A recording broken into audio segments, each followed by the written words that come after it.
I came back from 2 months up in Alaska, dirt under my nails, boots still cold, thinking the only surprise waiting for me at home might be a busted water heater, maybe a letter from the power company. Instead, I pulled up to my own damn driveway, and there it was, a steel chain strung across the entrance, a shiny white sign bolted right into my oldest pine tree like it was nothing, and a woman standing there with a pageant sash draped across her chest, yelling through a bullhorn like she thought I was hard of hearing. "Sir, you cannot camp here. This is private HOA property, and we will call the authorities." I just stood there, squinting, trying to process what planet I'd landed on. You ever come back to your own land and have somebody treat you like a trespasser? That's a new one for me. I glanced past her, my cedar cabin still there, the same porch swing, 40 acres of meadow that's been in my family since before people put up street signs in this part of Colorado. "Ma'am, I pay taxes on this exact spot every year and have for the last 15. Name's Evan Straude," I said, "and I don't camp here. I live here." But this lady, Mara Yates, turned out, she was the self-declared queen of something called Sagebrook Estates HOA, which apparently sprung up like mold while I was gone. She had the look of somebody who treats neighborhood newsletters like a constitutional document. The absurdity kept stacking up, giant mailbox monuments out front like the Parthenon, an electronic gate that plays Beethoven if you punch in the wrong code, newsletters showing up in my mailbox along with violations for properties I don't even own. And now they decided Hollow Bend Valley, my place, was suddenly their recreational common area, based on what they called historic usage patterns, as if the only history here wasn't me and the elk. They started slapping HOA flyers on my aspen trees, setting up community bulletin boards on my fence posts, selling visitor passes for $20 to folks wanting to fish in my stream, and, get this, mounting a trail camera right on my front porch with a little sticker, "HOA security, smile." For safety. It didn't stop there. Orange survey stakes started popping up, spelling out SH for Sagebrook homeowners when you looked from above. Never mind, it's my field. Their landscaping crew trimmed my wild rose bushes into cubes, cut down 3 of my heirloom apple trees for non-conforming fruit, and put up solar-powered driveway lights without asking. They even left an invoice in a waterproof sleeve taped to my door. Beautification services, $1,100. Payable to Sagebrook HOA within 30 days. Yeah, that happened. I replied to their email with a single word, "No." Mara shot back with a formal notice, something about disputes being heard by the Architectural Review Committee every Tuesday at 10, and if I missed the meeting, that meant I agreed to all their charges. Sure, lady. I work. I also don't take orders from folks who carry gavels in their purses and wear sashes like they're running a parade. The board's next move? They filed an annexation plat. At the county office, literally drew my name onto their map like I was a lawn ornament. Then came the big show, grand opening ceremony for their so-called Hollow Bend Community Nature Walk, complete with velvet ropes, a 3-tier cake, and Mara under a sun hat so big it needed its own zip code. I'd had enough. Dug through the old box the rancher, Bill, left me when I bought the place. Years ago. Inside, I found a brittle envelope, dusty as hell, land patent from 1908, original surveyor's notebook, and a conservation easement with an addendum I'd never really read. Turns out, I held senior water rights on the whole valley and an access covenant that ran clean across their subdivision. In plain English, my deed had more bite than a pissed-off mountain lion. Next morning, I strode into the county office, paperwork in hand, feeling like a gunslinger. Clerk pulls up Sagebrook's filings. Her face goes sour. Their plat lacked signatures, the land descriptions copied off a hiking blog. Half the roads existed only in their dreams. County attorney flagged it for fraud. I called my lawyer, who called a title company, who called their insurance folks, and suddenly, there's an emergency compliance meeting on the books. Meanwhile, I plastered copies of my deed all over every stake they'd pounded in. Sharp a note. Remove your flags from my private property. Final legal notice. So Mara, undeterred, sends a trail improvement crew to paint arrows on my rocks. I call the sheriff. The deputy shows up, sighs, again, and after reading my deed, radios in for backup. The day of the ribbon-cutting circus arrives. Mara's got gold scissors the size of boat oars, a professional historian snapping photos, and a realtor who looks like she's about to faint. That's when the county surveyor steps up, yellow wheel in hand, marks out the line, and says for everyone to hear, Sagebrook's eastern fence encroaches 18 feet onto Mr. Strahd's land. The community garden is entirely on private property. You could have heard a pin drop. The sheriff's deputy starts reading legal papers out loud, while my lawyer, now in full performance mode for the phone cameras, spells out the damages, 10 grand per violation, per day, for unauthorized use. Oh, and I control the water feeding their precious new HOA pond, featured in their glossy brochures as the crown jewel.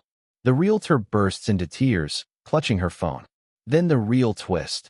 County attorney rolls in, portable court recorder under her arm, and puts Mara on the spot about those forged annexation signatures. Mara mumbles, "Our vendor handled it, except her vendor is her cousin Troy, whose only real credential is a vinyl sticker machine, and a misplaced sense of invincibility." The fallout was brutal. County voided the whole annexation, cited the board for filing false instruments and trespassing, referred Mara and Troy for prosecution. HOA's insurance voided their policy, fraud clause. A judge ordered Sagebrook to pay triple for every beautification, plus $150,000 for easement violations. The board tossed Mara out. Unanimous vote, actual applause. She got probation, $50,000 restitution, and a lifetime ban from any HOA. Troy? He's stuck doing community service, removing the very stakes he'd driven into my meadow. Last I saw Mara, she was in court, mouth working open and shut, looking like a goldfish out of water as the judge read her sentence. I wish I could say the story ends right there, me standing tall on my land, the sun coming up over Hollow Bend, peace and quiet restored. But if there's one thing I know, it's that folks who love power more than they love land never really go away. Not for long. So I keep my paperwork close, my boots muddy, and my coffee black. Now, I want to know, where do you land on all this? Who's right? Who's wrong? And what does real justice look like when the battle's between a man and a committee with too much time on their hands? Drop your thoughts below. Let's hear your stories. And hey, if you want more wild tales from the backwoods, smash that like button, subscribe, and tell me where you're watching from. You never know when the next round with the HOA circus is coming. You know, after all the courtroom fireworks died down and the cameras disappeared, I thought maybe, just maybe, life would slide back into that old rhythm. Sunrise over the ridge, coyotes yipping at dusk, coffee steaming on the porch with no interruptions except maybe a squirrel plotting against my bird feeder. But that's not how it works, is it? Because as it turns out, knocking over one queen bee just makes room for another to crawl out of the hive. About a month later, while I'm repairing the split-rail fence that Mara's landscaping crew mangled, a brand new face shows up at the end of my drive. This time, it's a guy, probably late 30s, sporting one of those neon safety vests like he's auditioning for Road Crew of the Year, clipboard in hand, and a kind of forced friendliness that instantly makes the hair on my neck stand up. He introduces himself as Trevor, Community Engagement Liaison. Don't ask me what that means, because neither did he, sent by the interim HOA board to ensure smoother relations with adjacent landowners. And the way he says adjacent makes it sound like he's talking about another planet, not the folks who've lived on this land longer than any of their streetlights have been shining. Trevor tries small talk, but before long he's angling, asking about my water rights, hinting about potential partnerships, even tossing out the idea of joint events on shared green space. I just look at him, let him keep talking. See, you learn something working in geology. Pressure always finds the weakest layer, and eventually, what's buried rises to the surface. The thing is, Trevor isn't as slick as he thinks.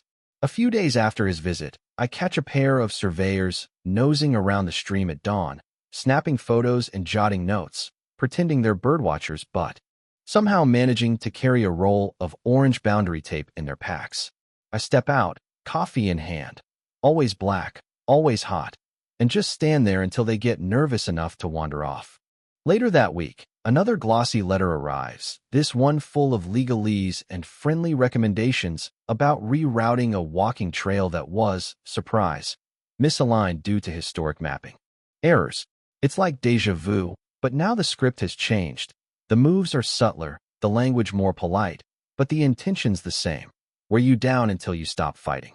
Let me back up SEC, because around this time, something unexpected happens. Bill's grandson, Wyatt, shows up. He's in his 20s, covered in dust and grease from working pipeline jobs in the Dakotas. And he's pissed.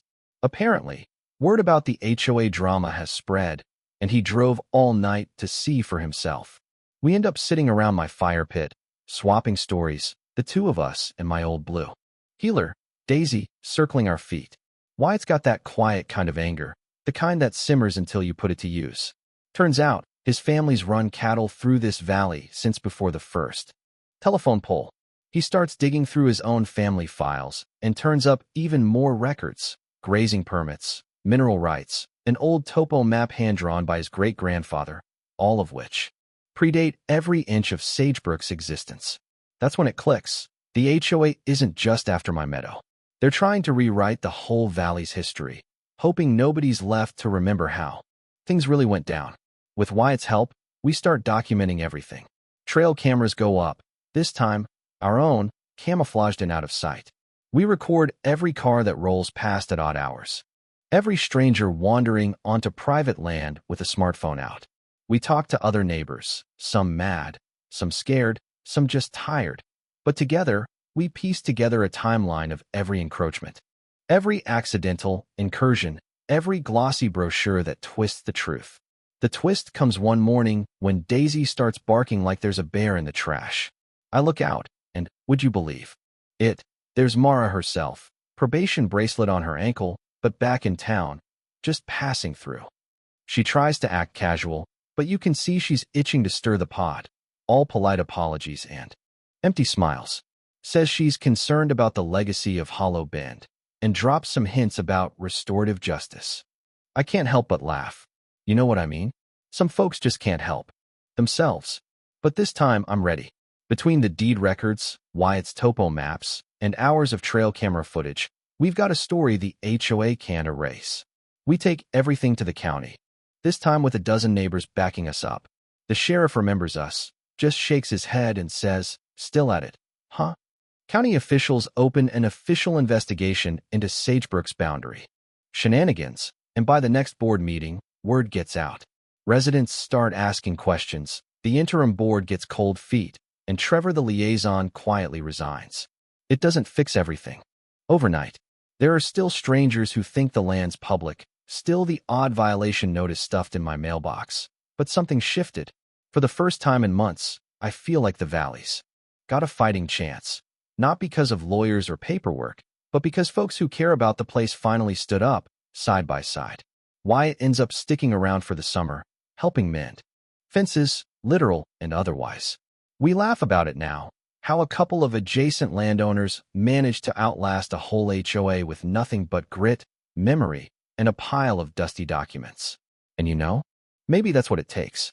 Not just standing your ground, but knowing when to call in reinforcements, when to back up a neighbor, when to say enough and mean it.